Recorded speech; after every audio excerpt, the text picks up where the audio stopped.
So this is a very interesting game because Magnus tried something new, which Ding obviously didn't know. Makes sense, it's new. And Ding just defended well. So they play this weird Nimzo Indian. And what's funny is I've had this position with white. And there's a senior master in Michigan named Fred Lindsay. And he used to play queen takes d4, and after knight c6, play bishop takes. And this was a line that he played with white. And he would try to win, but I mean, white has nothing here. It's just equal. And he actually lost a game in Canada to a grandmaster, Arneson, I think. I actually know that, but knight takes d4 I don't know. That's what Magnus did. That seems like a better move. And Magnus played instantly, so this is all theory. And now black's playing super aggressive because white's king is on e1. So Ding is trying to punish his opponent for never being able to castle. And, black wants to play rook d8 and knight c6 and queen takes a2. Okay, so he took on a2. And this is all theory because Magnus was playing instantly. And so white sacrifices a pawn, but black's got this going on, and white has an initiative without queens. And this position, I mean, Magnus took like a minute to get this position. So I'm sure we're still in his prep here. And the position is equal if two engines are playing, but you would assume if Magnus has looked at this position, his opponent has not, and the position is equal, that's a huge advantage to Magnus. And just after the game, Magnus said, yeah, Ding defended great. What am I going to do? So knight c6 is the right move. And bishop takes g5 is obviously fine. And white has this huge attack. Now here, black could lose pretty quickly if his king gets in trouble.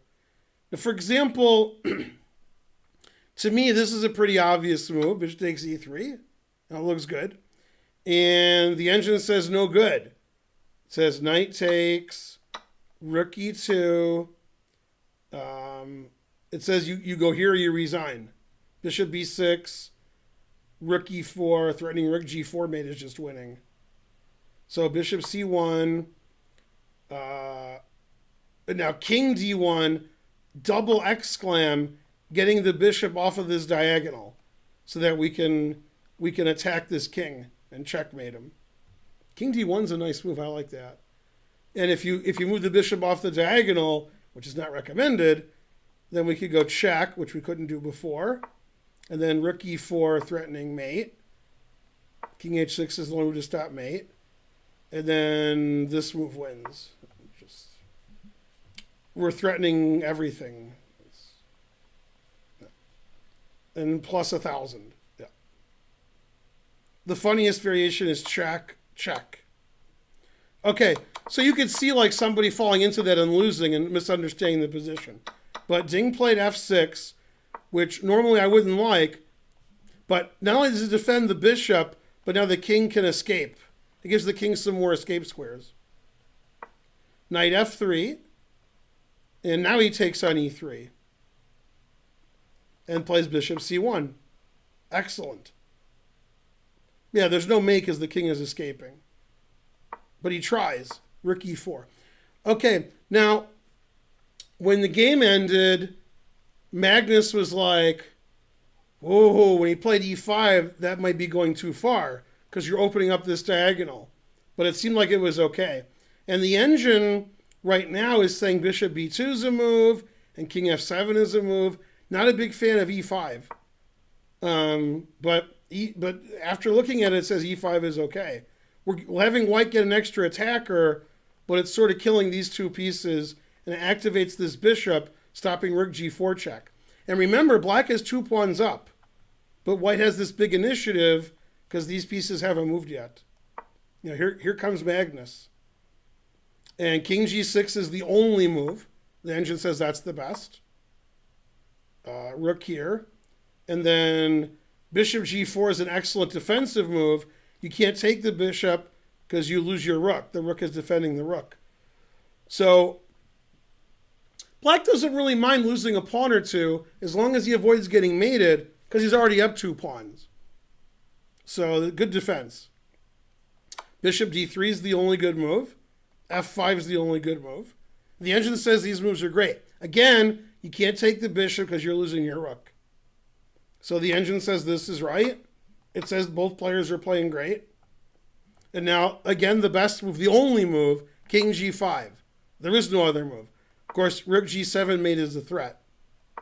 Can't play rook g7 now because you lose your rook. Okay, g3 is a good move according to the engine. And he did it again. He's rook g7's mate, so he plays rook g8.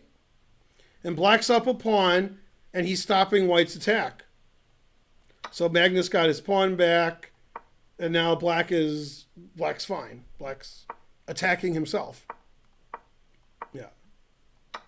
And there's no pieces left, so yeah. So I mean, just great defense from Ding.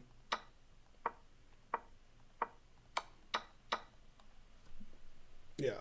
I mean, Ding probably found 3 or 4 only moves that game. And again, I said it before in the... He's 2,800 and played 100 games in a row without losing, and it wasn't luck. Ding defends really well.